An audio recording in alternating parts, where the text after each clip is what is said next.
বাঙালি খানায় সবাইকে স্বাগত জানাই। আপনারা তো অনেকভাবে রুই মাছ রান্না করে খেয়েছেন। একবার আমার মতন করে সহজ পদ্ধতিতে আপনিও শিখে নিতে পারবেন ছোট ছোট টিপস সহ। তবে আজকে আমি এখানে রুই মাছ রান্না করব একটু অন্যভাবে। তবে এমন ছোট রুই মাছ যদি বাড়িতে আনা হয়, অনেক সময় কি করে রান্না করব ভাবতে ভাবতে সময়টা চলে যায়। তাই আমি আজকে এখানে কিভাবে রান্না করছি চলুন সেটা একবার দেখে নেওয়া যাক ভিডিওর মাধ্যমে। এতটাই সুস্বাদু হয়েছিল খেতে, আপনি একবার রান্না করলে বারবার রান্না করবেন। আশা করছি আজকের ভিডিওটি ভালো লাগবে। সকল বন্ধুদের কাছে অনুরোধ করছি সম্পূর্ণ ভিডিওটি দেখার। এখানে আমি আগের থেকে একটা রুই মাছের অর্ধেকটা নিয়ে নিয়েছি। এখানে রুই মাছটার ওজন ছিল প্রায় 900 গ্রামের মতন। সেখান থেকে আমি মাথা এবং লেজা 3 পিস মাছ বেশ ভালো করে ধুয়ে রেখেছি।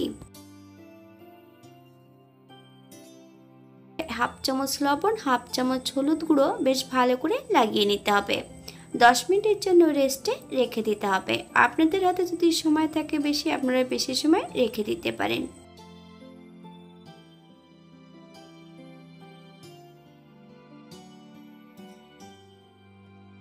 একটা কড়াইতে বেশ কিছুটা সর্ষের তেল অ্যাড করব।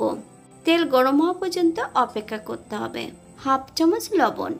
অনেক সময় আমাদের মাছ ভাজার সময় কড়াই নিচটাতে লেগে যায়, তবে মাছ ভাজার সময় যদি তেলের মধ্যে একটু লবণ অ্যাড করা হয় তাহলে কিন্তু মাছগুলো কড়াইতে আটকে যাবে না।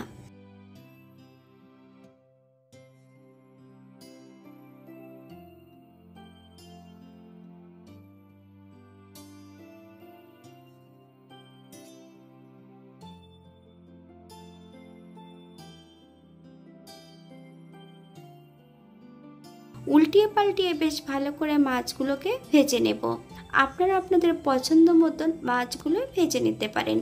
বাঙালি রান্না ঘরোয়া উপকরণ দিয়ে। আপনাদের যদি রান্নাগুলো পছন্দ হয় তাহলে চ্যানেলটি সাবস্ক্রাইব করে দিয়ে পাশে থাকবেন। পাশে থাকা বেলটি বাজিয়ে দেবেন, নইলে নিত্য নতুন রান্নার নোটিফিকেশন পাবেন না। আমার এই চ্যানেলে আমিষ, নিরামিষ এবং বিভিন্ন ধরনের রুই মাছ বা কাতলা মাছের রেসিপি দেওয়া আছে। আপনাদের যদি পছন্দ হয় তাহলে চ্যানেলটি ঘুরে একবার দেখে নেবেন। আমি দ্বিতীয়বার একই পদ্ধতিতে মাছগুলো ভেজে নেব। তবে মাছের মাথাটা কিন্তু বেশ উল্টিয়ে পাল্টিয়ে ভালো করে ভেজে নিতে হবে।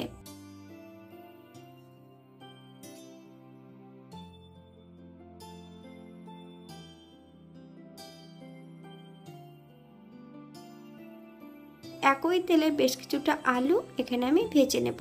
একটু বড় সাইজের একটা আলু ছোট ছোট টুকরো করে কেটে নিয়েছি। সম্পূর্ণ আলুটা একটু লবণ আর হলুদ গুঁড়ো দিয়ে ভেজে নিতে হবে।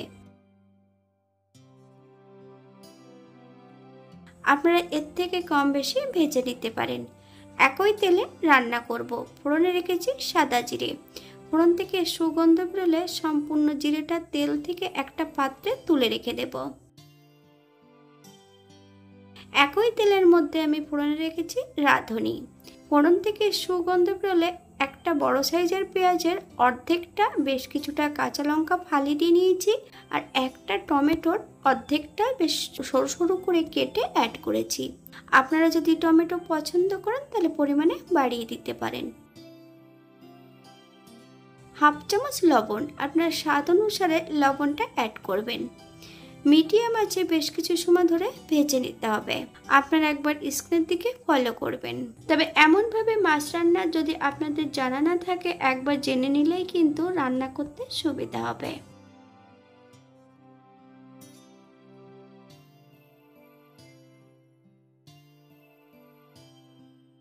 হাফ চামচ কাশ্মীরি লঙ্কার গুঁড়ো, হাফ চামচ হলুদ গুঁড়ো, 1 চামচ আদা জিরে ধনে বাটা। মিডিয়াম আঁচে মশলাটা বেশ ভালো করে ভেজে নিতে হবে।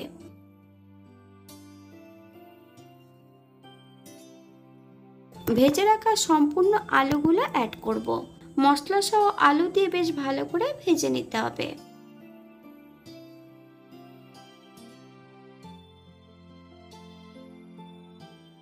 এই পর্যায়ে অ্যাড করব মশলা ধোয়া বাটি থেকে বেশ কিছুটা জল। মশলাটা বেশ ভালো করে কষিয়ে নেব, অথবা মশলা থেকে যতক্ষণ তেল না ছাড়ছে ততক্ষণ বেশ ভালো করে মশলাটা কষিয়ে নিতে হবে।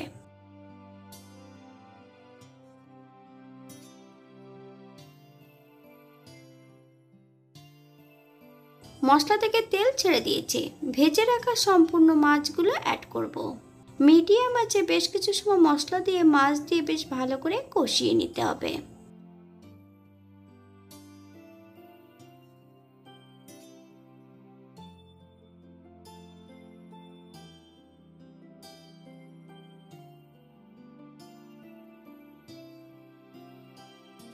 কাপ জল অ্যাড করব গ্রেভির জন্য। আপনাদের যতটা গ্রেভির প্রয়োজন আপনারা ততটা জল অ্যাড করতে পারেন।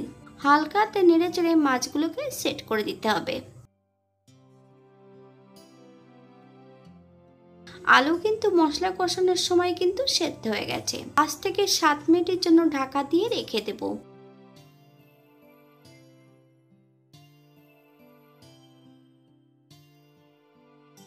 তেলে ভাজা জিরেটা আমি এই পর্যায়ে অ্যাড করে দেব। হালকা হাতে নেড়ে চেড়ে বেশ ভালো করে মিশিয়ে দিতে হবে। গ্যাসের ফ্লেমটা অফ করে দিয়ে 5 মিনিটের জন্য স্ট্যান্ডিং টাইম দেব, তারপর সার্ভ করব।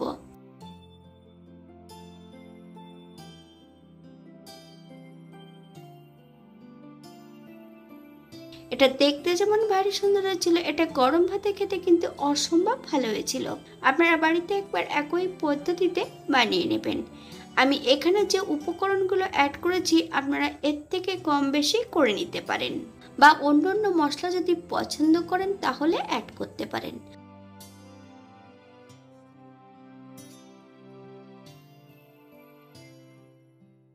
আজকের ভিডিওটি এই পর্যন্ত। সবাই সুস্থ থাকবেন, ভালো থাকবেন।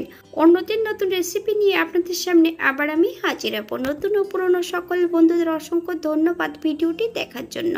হাতে যদি সময় থাকে তাহলে একটা লাইক, কমেন্ট, শেয়ার করবেন।